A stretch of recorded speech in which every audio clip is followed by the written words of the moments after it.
Hey guys, it's Aditya again with Inspira Advantage. Thanks for joining us on our How to Get into Medical School video series. So in the last video, we went in depth about how to craft the perfect personal statement. Remember to thread the needle through your most meaningful experiences to craft a coherent story. In today's video, we're going to talk about what to avoid when writing the personal statement. Number one, don't be generic. It's a very common story to say, I want to become a doctor because I want to help people. A majority of applications will have some form of this sort of theme. So try to create a story that is unique to you. It's almost a given that you want to help people if you're trying to become a doctor. So instead of being generic by saying you want to help people, you can focus more on how exactly you want to help people. For example, do you want to work with certain patient populations? Is there a certain type of medical environment that you want to work in? Are there any other sorts of interests like policy or global health that you want to incorporate into your medical career? Having those points will be a lot more unique than saying, I want to help people because I'm empathetic, because I'm compassionate. Because those are a given if you're trying to apply to medical school and become a doctor. Number two, don't spit out your resume.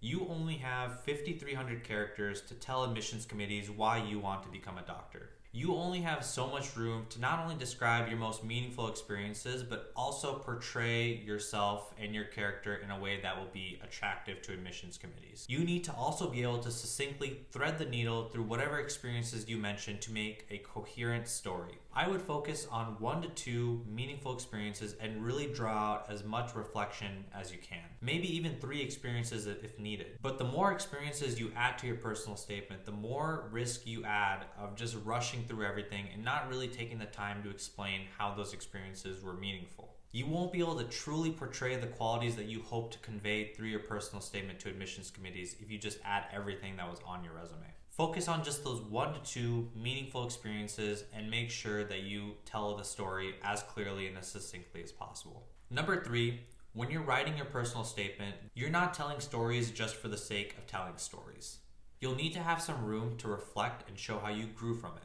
The point of talking about an activity is to paint a story about you. Through the stories that you tell in your personal statement, the admissions committee should be able to draw the personal qualities that you hope to convey in your personal statement.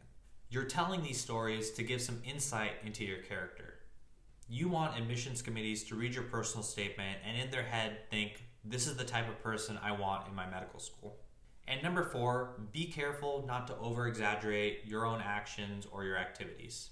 We all want to paint ourselves in a good light when we're writing these personal statements. But sometimes when we do that, we can be a little overreaching in how we describe our impact on other people or how the experience impacted us. For example, if you talk about a single interaction with a patient in your personal statement, and then you decide to say that this interaction was the reason that you decided to become a doctor, unless this was a truly remarkable interaction, this may feel like a little bit of over-exaggeration.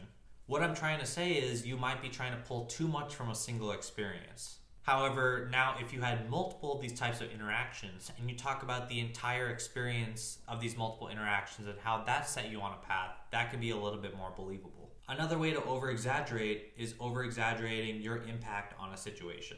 Again, if you were to look at a single instance with the patient and you were able to comfort them, don't reflect on that experience by saying that you changed that entire patient's outlook or you changed that entire patient's trajectory for the better. It's important to keep in mind that the people reading these letters go through these sorts of experiences every single day as part of their career.